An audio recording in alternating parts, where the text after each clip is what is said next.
Almost all of us know someone who suffers from a mental illness or another, but a few folks may not know that Mental Health Awareness Month is this month. Even fewer know that bipolar disorder affects almost 2.5 million adults in our country alone.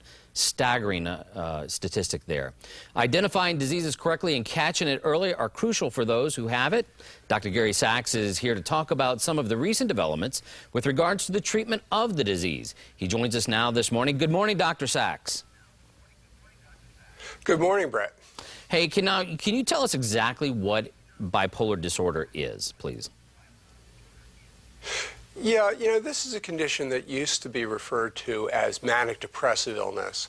And as you can imagine, people with bipolar experience extreme high mood states that we call mania and recurrent depressive mood states. And those manic and depressive episodes alternate with well periods. So the illness is this pattern of recurrent abnormal mood states.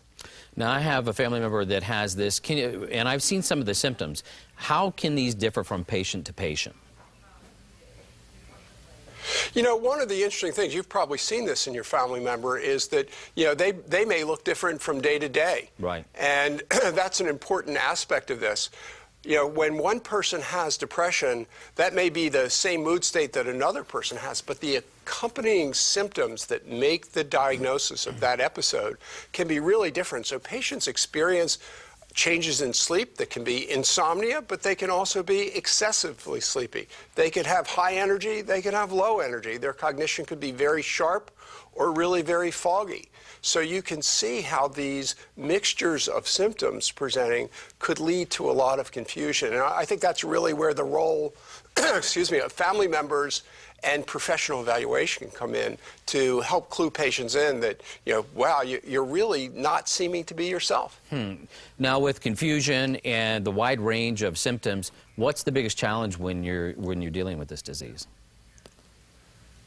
Well, awareness really is the biggest challenge. That's what I really like about this being Mental Health Awareness Month.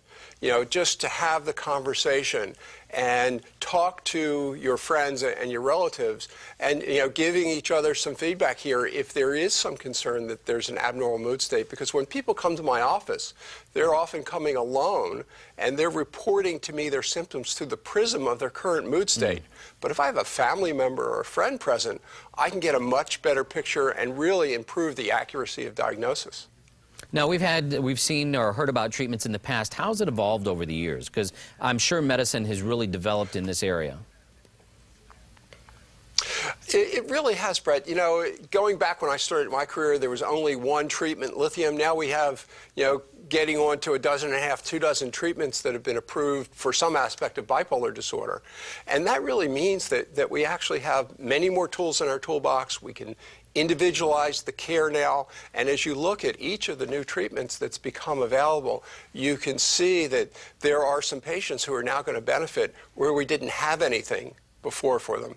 Now, currently, we're using quite often a class of drugs referred to as atypical antipsychotic drugs, and it turns out that these drugs often have great benefits for the mood states that patients have. So I want everybody to know that they're out there. There's a recently available one called Vraylar or cariprazine. It would be really wonderful if people could go out and talk to professionals about their condition and the new treatment options that are available. Dr. Gary Sachs, thank you for bringing us up to date on Mental Health Month and with bipolar disorder.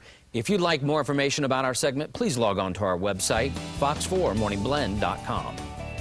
From money-saving tips and time-saving tricks, we have the solution for busy moms everywhere. Coming up next, how to get dinner on the table and still have time for yourself. You'll certainly want to make time for this segment that's on the other side of this break.